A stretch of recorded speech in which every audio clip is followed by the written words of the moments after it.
everybody, what is going on? I am Maximus Rex, and this is Big Baby Reviews. Today is Tuesday. It is Sam Keith Day, so we're looking at the latest issue of the MAXX that I have in my collection. That is issue 23, cover dated March 1996. Gotta be honest, another one of those issues that I just really didn't enjoy, so at least story-wise. So it's going to be a pretty quick review. This is what I'll say, overall, we are well past prime Sam Keith, at least when it comes to my tastes. What I'm realizing is what I expected from the MAXX is basically what I got from the first Sam Keith stuff that I bought is actually not the MAXX. Again, Wizard had clued us in that famous issue that I enjoy. I think it's 16 with the MAXX, Pit, Deathblow, and Bloodwolf on the cover. It's kind of my mythic Wizard issue, or one of them. There's one or two of those, and that's one of them. And they turned me on to his last run on Marvel Comics Presents, and that was my first real exposure to Sam Keith, and that to me is prime Sam Keith. I love that storyline, Wolverine and Venom. Don't get it mixed up with the prior stuff he did, which I did find later on, which is great as well. But I really think the prime kind of Sam Keith art is with the Wolverine Venom kind of miniseries that he did for Marvel Comics Presents right before moving on to the MAXX and Image Comics. And those first few issues of the MAXX and Darker Image, all of that is peak Sam Keith for me. But I really love that Marvel Comics Presents story. It was kind of very surreal. They were in the dream world fighting Nightmare and stuff. So I kind of expected with what the description of the MAXX was with the Outback and the hallucinations and that. I thought that was just maybe a varying theme on that. And that we get a lot more fantastic, otherworldly, Australian Outback adventures, maybe more of a heavy metal vibe is kind of what I got out of that stuff, at least those sequences, right? Like in Darker Image, it's pretty much just a sequence in that world, or at least mostly. And it's not exactly what it turned out to be. That vibe kind of came back for a few issues past, and now we're back into kind of the psychological aspects and stuff, and just not really what I'm interested in. So this will be, again, a quick review, talking about the art and not so much about the story. So cover, once again, multimedia, mixed media art. Maybe multimedia. I don't know at this point. He might be already doing some digital stuff. It almost feels like maybe he didn't draw these, but I could be wrong. This Photoshoppy kind of treatment of the cover that they've had for the past few issues, or for a while now, where it kind of outlines everything and we see through the cover to the cover and the colors beneath, I don't really think looks great and kind of meshes with the kind of aesthetic that Sam Keith has. It just feels very kind of digital and stuff, and just kind of clashes with the more organic kind of looking art that he's putting out here. But that just might be personal to me. So the slug creature, once again, on this cover that we saw last issue, interesting looking fellow for sure, and showing all the basic tropes of Sam Keith and the musculature and the stuff that he does. But again, just the story, again, not at the level of what I expected. And, I kind of at this point long for that Marvel Comics Presents stuff. I've realized that that's really, for me at least, my favorite Sam Keith stuff. There's also in the credits here, page 7 to 13, story and art Sam Keith, and then dialogue by Bill Messner-Loebs. And then it seems everything else, story and art, is Sam Keith. So this might be the point where Sam Keith starts writing the series on his own. I think near the end he did that. I'm not 100% sure, but I guess we'll find out over the next few issues. I only have a few issues of the MAXX left, so my suffering is almost at an end. And suffering, I mean story-wise, art, as I've said many times, is just still excellent.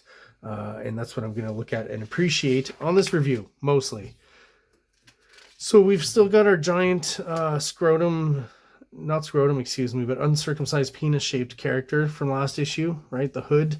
Listen, I could be wrong, but I do feel like the inspiration comes from that. Some mixed media here as well on some of the elements of this page, which is always, at this point, a Sam Keith staple, and that I really enjoy. On some pages, like I'm wondering if this is maybe more his assistant helping out and doing some of this stuff here. Photo stats or whatever. This might be from a picture.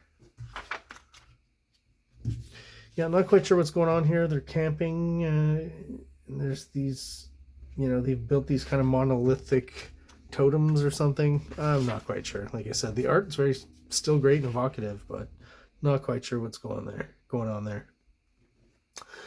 Then we get to a page that's, you know, when I first saw it, I was like, well, this harkens back to, you know, the first issue of the MAXX, and what, again, maybe the promise of the beginning of that series. So I kind of enjoyed seeing this, and then hoped some of that would come, and we'll see as we turn the page if that's what happens. But yeah, you've got the kind of weird panel shape that, you know, not exactly like the first issue, but that's similar to what he was using there. The garbage here, you know, in this case, harkens back to the box that the MAXX is in originally. So are we to assume the MAXX is in there?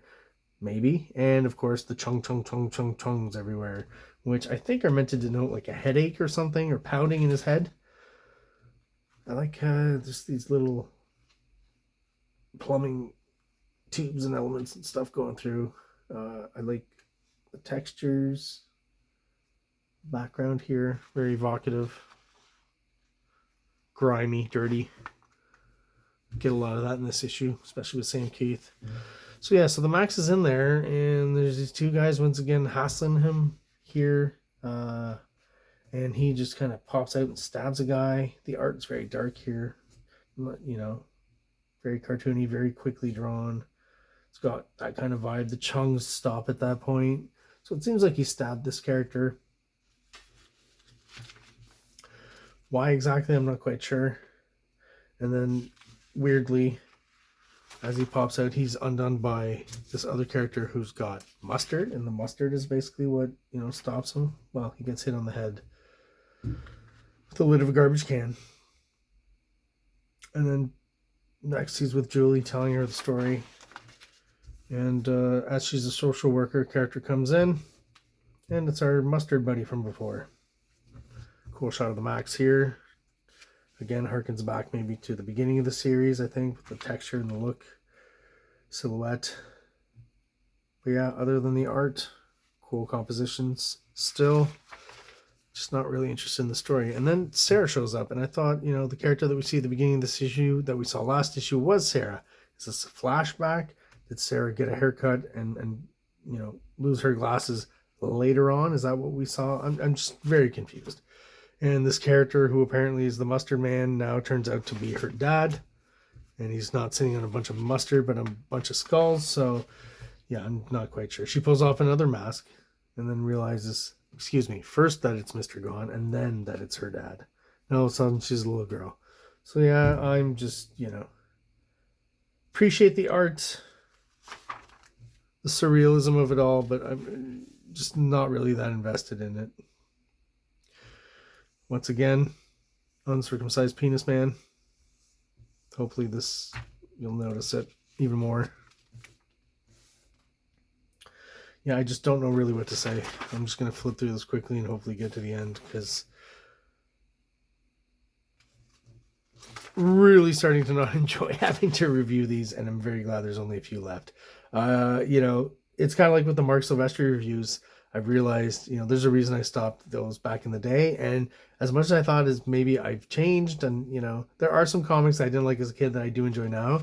But I think I was, you know, pretty much in tune with my taste even back then, and not having moved forward with the MAXX and Cyberforce. Those are two that I'm kind of glad are coming to an end. Only a few issues of this left. Mark Silvestri's got one more, and then I'm going to have to figure out which artist I'm going to cover to replace. I know at least one of them, but the second artist I still haven't decided yet. So pretty soon, a few changes in the Big Baby Review roster of the week. So we're going to be losing Sam Keith in a little while, but Mark Silvestri for sure. And I'll be replacing him with a mystery artist who will be revealed after I review that last Mark Silvestri issue that I'm going to be doing, which is the Batman, I think it's called Deadly Duo, issue 1 of that miniseries. But I digress. This was the review of the MAXX issue number 23. Not a great review, I will admit, just because I'm just not into this comic anymore. Glad to be almost over with it, and moving on with some Sam Keith material that hopefully is a little bit more interesting. At least more recent stuff that he's done is what we're going to be looking at. So everyone out there who is subscribed and still with me, thank you so much for still checking out my videos. I really appreciate it. Appreciate the loyalty. If you are watching videos but are not subscribed, please do so below. Like and subscribe. It only takes a few seconds for you. Really helps out the channel. Helps get us out there through the algorithm to more people who may be interested in the same kind of subject matter that I cover here that you are. So namely comic books. Thank you so much for watching. I appreciate it. And everyone out there, have an awesome day. Like, subscribe, subscribe.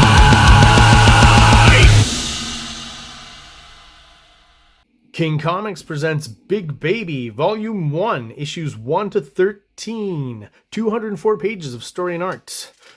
King Comics also presents Star Crasher one-shot, 32 pages, cosmic sci-fi surrealist adventure. You can find these fine comics at kingcomics.ca, at MaximusRex13 on Instagram, or on Facebook, MaxRex or Big Baby.